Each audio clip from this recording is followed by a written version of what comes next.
Talk about zoners, Brick. What would your advice be on playing against them? I usually have a hard time. Yeah, they're tough. There's no shame in that. Okay, so let's actually pause and talk about this for a second. There's a couple of things, right? There's a couple of things. I think people don't realize a lot of the times that like at round start you are in a zoner's RPS game, right? I think a lot of people like the common wisdom is like don't be too crazy, don't rush in, approach carefully, all of this. So they just kind of like sit there and just let the zoner do whatever the fuck they want to do, and then like maybe if an opportunity presents itself or if they build meter, they're like I'll try and like use some sort of neutral skip and go from there, right? But at round start, this applies to Fairy as well, right? And Fairy is actually probably the best example of this. But at round start, you are already in the RPS game for a zoner, right? You need to be actively making decisions that force the zoner player to worry about what you do and play around your approach options accordingly, right? You need to be representing, rolling, and jumping, and spot dodging. You need to be actively, and just like running at them sometimes, right? If you have a fireball of your own, sticking it out sometimes. You need to actively be representing all of your different approach options at round start. This is not neutral. This is the zoners winning at round start by default. That is the inherent strength of their archetype. At round start, you are already in their game plan, and you need to play like you are, right? You can't just sit there and do nothing. They're just gonna win, right? So approach them proactively, right? Don't be afraid to like roll on like a hard call out so you can actually be plus instead of minus, right? Don't be afraid to jump at them as a hard call out. Don't be afraid to just run at them sometimes, right? Don't be afraid to throw out your own fireball even if it's not as good. I think I see this a lot with people who get one-sided dominated by Fairy, right?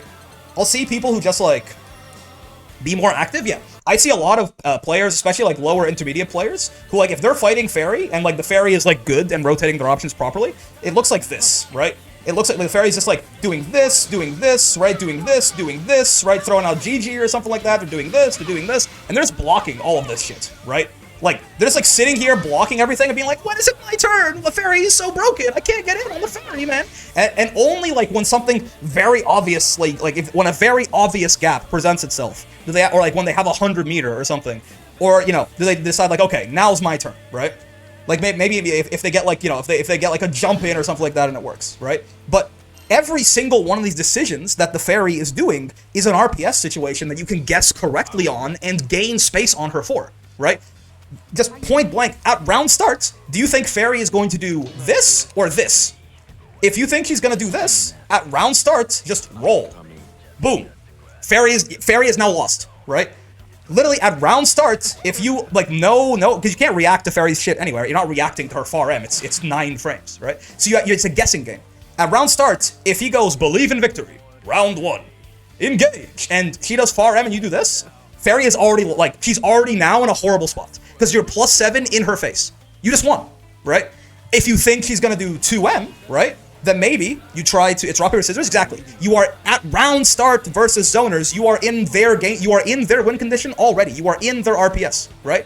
If you think she's gonna do 2M, then it kind of depends, right, a little bit, right? Her 2M can recover kind of quickly, right? So if I have her do like, probably like 2M and then H Beppo or something like that, right? If I jump this, if I jump it preemptively, sometimes depending on your character, you can actually get a punish here, right? Again, you're not doing any of this reactively, right? You're not doing any of this reactively, right? But again, if I think 2M, the point of 2M is it stops my roll, right? If I think she's gonna 2M round start, I jump, right? And you see she tried to do 2M H Beppo, there's no time, right? Actually, as U Beppo, some of these might not work, right? But again, at round start, she won't have that 50 meter.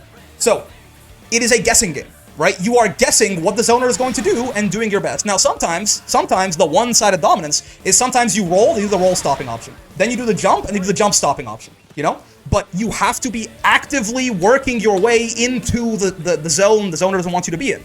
Because that also frustrates them a lot, right? It makes them actually have to worry about what you're doing, and then they have to be like, well, I want, like, the feeling that you want the zoner to have, right? The feeling that you want the zoner to have is like, well, I want to do my, like, roll stopping option, because he keeps rolling all the time, but every time I've done my roll stopping option, he's killed me for it. I can't zone this guy. It feels like no matter what I do, I'm gonna die. Now, that's never true, but that is the mental state you want to get them into, right? The mental state that they want to get you into, again, fighting games are a mental game. You always have to think about how you want to condition your opponent. The mental state that they want to get you into is like, well, I want to roll to get past this thing, but it seems like every time I roll, they read my fucking mind, they 2M me, and I die, and I can't get in, right? Same thing, right? When you block this, Fairy has kind of 3 options here, right? She can do this into spot dodge, right? At which point she recovers a little bit faster from her far M, and if you, so if she does, hold on. Like, if she does this, right? And I try to spot dodge on her shit, right? I'm blocking this, right? You notice how she's plus 14, right? So now, if she calls me out for spot dodging on this, right? Then she's plus, right? Similar idea, right? If I roll, for example, I'm punishably minus here, right? Do you see how that works? She's plus 14 here. Again, she's not doing any of this on reaction. It's all on preemption, right? Because it is a guessing game. There are some things she'll react to. This is if you ever seen a fairy do like far M spot dodge, that's why, right? Because again, the other part of this guessing game is fairy might do this, right? In which case, if fairy does this, and I roll, again, I'm plus 10, and I've gained space on her, right? Do you see how it's literally like and I can punish her because Abel's a really good far H, right? Not every character can do this, but I can like punish her for rolling that, and like straight up, I'm in my win condition now, right? Have this 9,000 damage real quick, and let's go from there, right? Let's party. So it's all a guessing game. The number one mistake in the intermediate wall brawls and in general, even like some high-level players, I watch them doing this, right? The number one mistake that I see people make against zoners, not like YouTube content creator clickbait, like literally, the number one mistake that everyone makes is being way too passive against zoners. I think they've been taught that like, oh, you know, a zoner is supposed to punish you for being overly aggressive and trying to rush in, right? So they go like, okay, well, I can't just do this over and over. I'm gonna die, right? Like I can't just like dash in. They're gonna kill me. So what they learn from that instead, is like, oh, I guess I can just like down back and wait for my opening?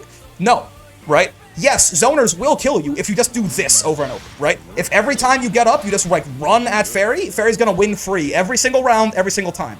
But it's a false dichotomy. Your choices are not run at them like a madman or down back until they chip you to death, right? There are calculated, measured ways to approach zoners, right? There are anti-zoning tools built into the game. And by the way, dash is one of them, right? Like, you can dash at a zoner sometimes, right? But that's more so, that is only once, and this is the quickest way to get on a zoner, and you can 6XL out of it, right? This is like the highest, the lowest risk, quote-unquote, high risk. It's the lowest risk, highest reward way to approach a zoner, because you can just immediately get plus frames and then go from there. But this is only accessible to you once you've conditioned them to be worried about just throwing out random buttons like this, right? Because the fairy is going to throw out random space control tools like this to kill you for just trying to close the distance on them, right?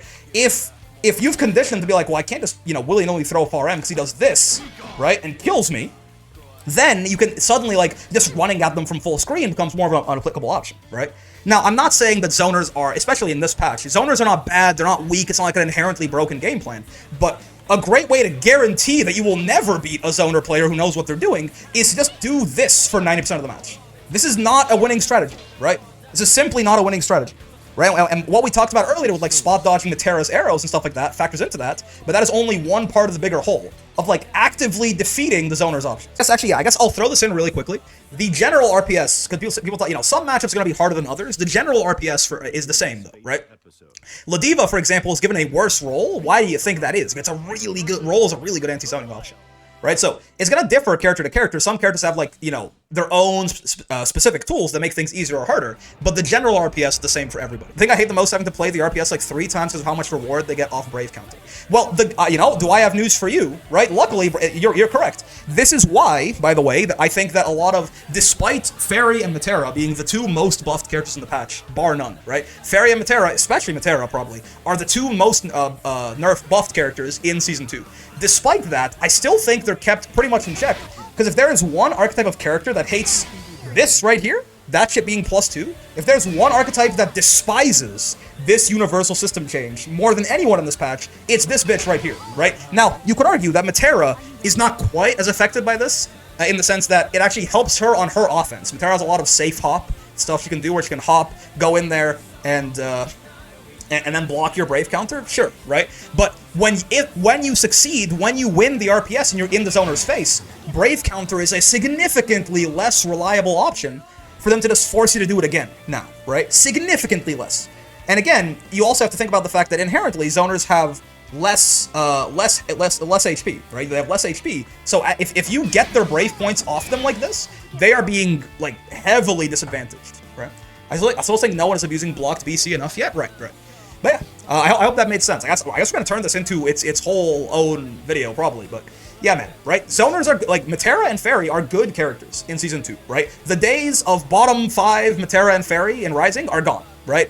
I don't quite think I'm as high on Matera especially as some people are, but I think Matera and Fairy are both entirely viable, like, mid-tier characters, right? Like, Matera and Fairy are about as good as Lucilius is in this patch.